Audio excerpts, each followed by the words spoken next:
So do you remember the very first picture? Yeah, I do. You do? I remember some of them, the role, and it's a book being published right now showcasing a lot of those images, but it's a deep picture of my partners at junior high school, on this beam, and I don't know where the vision came from, but it's a deep picture, and they on this elevated beam, and I'm shooting it from a lower level, and it's like the clouds are in the back, and there's three of them, and it's a really strong photograph that I made early on, and at that point I realized that I got something, and then they gave me a voice, and then something else happened interesting around that same time, is that a brother who used to go by the name of Frog, who used to kind of like terrorize the neighborhood. He was a one-man army. I met my enlightened. Now, my enlightened is a very interesting person because as an 85%er, he was a savage in pursuit of happiness. He was a stick-up kid, came out of Crown Heights. He was a cold knowledge dude, and he was a straight-up savage. His name was Frog, and he was a brother that came out of Crown Heights, and he moved to the area, and he used to just strong-arm rob a lot of people by himself. And he was just known. He's the type of brother who would come to the area like on a Tuesday and tell people tomorrow at 1 o'clock nobody better be in this park, and nobody would be there because he had that type of reputation. Romell, my enlightener, and whatever reason he got arrested and he went to Spofford, and Romell got knowledge of self there. At 16 years old, I don't know who taught him, but somebody taught that young man who used to be called Frog because he spoke with this. So Frog turned to Romell. Yeah, he went to Spofford, and somebody gave him knowledge of self, and then Romell returned back to the neighborhood, and he started teaching particular people. Whatever reason, Romell, his first student's name was Victorious, brother from the neighborhood, and they used to be together all the time. And Romell saw me, and he must have saw a light in me.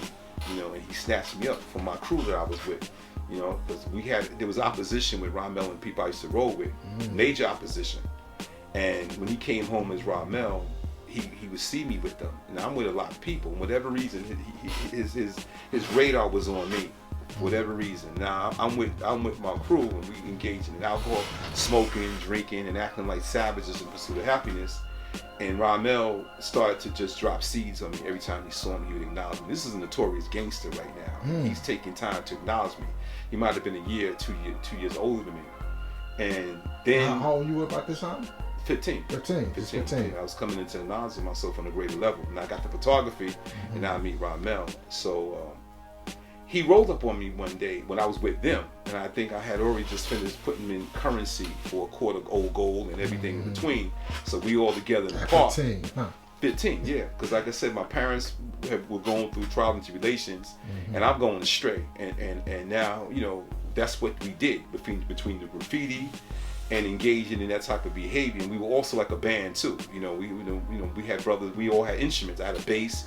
My partner, Wolf had drums. So we were formulating a band too. We were pretty much good kids because we came from a house. We had parents. Our parents, for the most part, were all veterans. Our fathers were veterans. So we had structure, and they used their GI Bill to actually buy homes. And but we were falling astray because I think at that time our parents were trying to figure things out. They were young.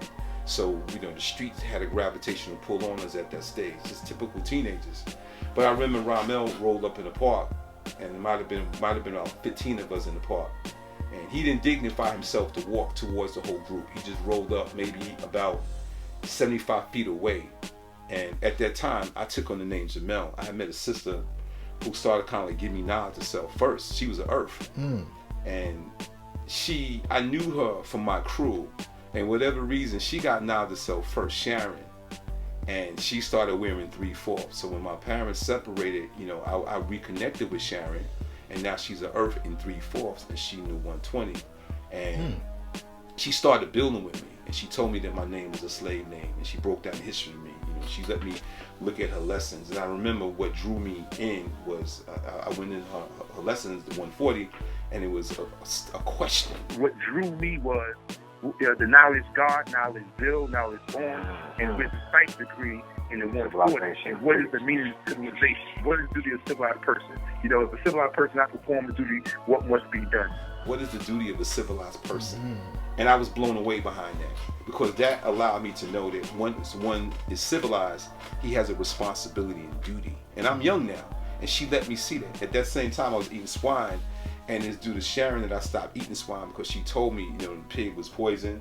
The pig represented poison, indigestible garbage, and she allowed me to get away from it. So it's really an interesting time for me with my parents divorcing, because if they didn't divorce, I probably would have never met Sharon, because when we relocated, I lived around the corner from her, so I would see her periodically. She would come visit me as a Earth.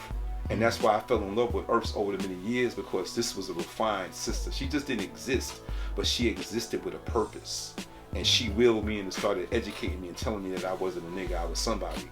So shortly afterwards, I met Romell. So I was already seasoned when he met me. I already knew that the name Jamel was a name I was going to take on. So when I met Romell, I told him, he's Romell. So when I said Jamel, it was like, it was no problem. I'm like, hey, you Jamel. But I'll never forget, I was still trying to figure things out between Sharon. She pointed me in the direction, but I'm still rolling with these individuals. And then when Romell rolled up on me, he started to just build with me. I'll never forget, he rolled up on me. This is the last time I hung out with my crew, and he said to me, "Yo, Jamel," called me from 75 feet and said, "Check this out.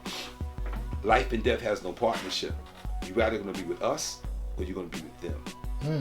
And I looked at them. It was just him and Victorious. And I looked at my crew, and everybody was quiet from afar. And I said, I'm gonna roll with y'all. And I'll never forget, we rolled that night, and it was deep science what he did to me. And we started building about life. When we went to the liquor store, he was able to get somebody to go in and get us a bottle of Bali High wine, and we sat and we drank the wine together, the three of us, and he just started building about life and purpose to me. And that changed my entire life, my whole view.